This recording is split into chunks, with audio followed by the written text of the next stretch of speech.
Hey everybody, my name is Ian Hoppy. I'm the founder and CEO of Condoit, and I'm here to show you a few new features that we've just added to our software. So here it is. We've got a really basic single line diagram already constructed inside of Condoit. You can go watch one of our other videos to show you how to create a system like this.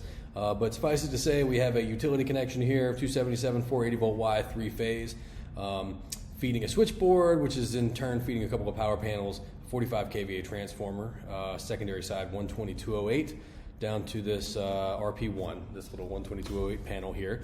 A couple of things that we've added in each piece of equipment, I'll show you. I'm going to go into edit details of this RP1 panel, and down here at the bottom, you can see that we've added phase loads for each one of the phases. So we'll say there's 40 amps on A phase, 30 on B, and 40 on C phase. And what this allows us to do is do kVA and load calculations up and downstream.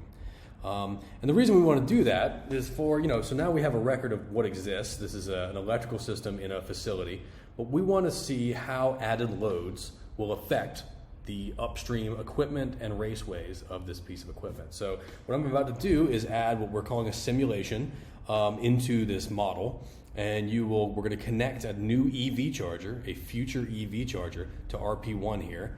What we're going to do load calculations that look upstream at the breaker sizes in RP1, the raceway size on the primary side of the transformer, the breaker size in our switchboard here, and then the raceway size all the way up to the utility connection, just to make sure that there's enough capacity inside this electrical system to handle the added load, which is usually a pretty big problem with EV. So I've already created a simulation here. This is how you would create a new simulation. You type in the name here, you hit plus, and then you are using a simulation. You're adding simulated items and equipment into your real world system. But I've already created one. We're going to call it EV2 right here.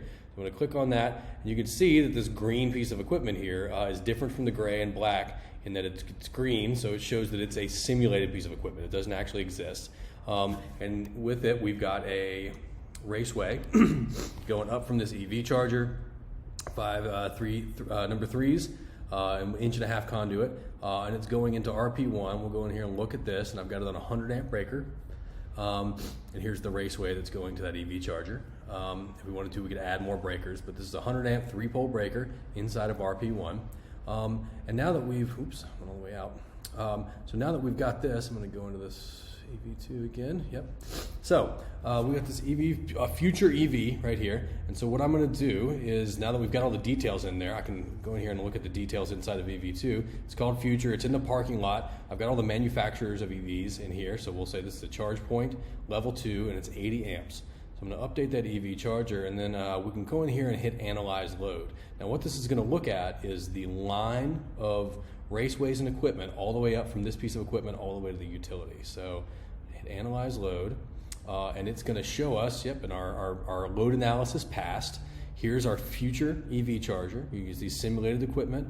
The proposed load is 80 amps or 28.82 kVA at 208 volts. Simulated raceway.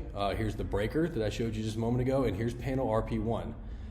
So panel RP1 has the proposed load, the real load, which is those 3 values that we put inside that piece of equipment, and it's going to add those two together and compare it to the maximum load, which is the incoming main breaker on the top of RP1, right? So the incoming main breaker on RP1 is capable of handling the added load of this RP future. As are all the pieces of equipment upstream. So it's really passing that proposed load amperage all the way upstream. You can see here and here, and making sure that the proposed load of the EV charger, the new EV charger, plus the real load of those measured values in each piece of equipment, all that can be carried by the upstream equipment. So I'll show you just real quick. We'll go back here, and I'm going to go in and pump up the amperage on this piece of equipment. We'll say it's 120 amps now. So when I run my analysis now, you're going to see that the breaker that we have currently in RP1 will not carry the load of 120 amps. Neither will the number 3 wire that we have going from the future simulated equipment to the breaker. Now all this other equipment upstream is okay. So we can carry 120 amps in the main system, but in the proposed equipment and breaker, or the proposed raceway and breaker, we do not have enough capacity.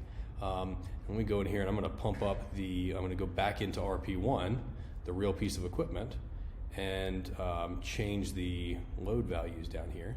So we'll say it's 70, 60, and 70, okay?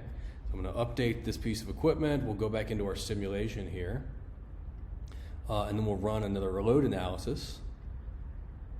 And you see RP1 does not have the capacity because it has much more of real load. It's carrying 200 amps in real load.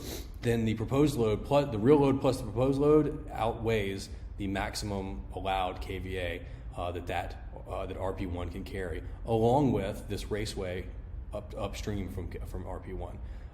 So you can see that this can kind of help you estimate and kind of do a little bit of engineering on proposed load and jobs where you need to really understand how an added load will affect an upstream device. So that's all for right now, and hope to hear from you soon. Thanks.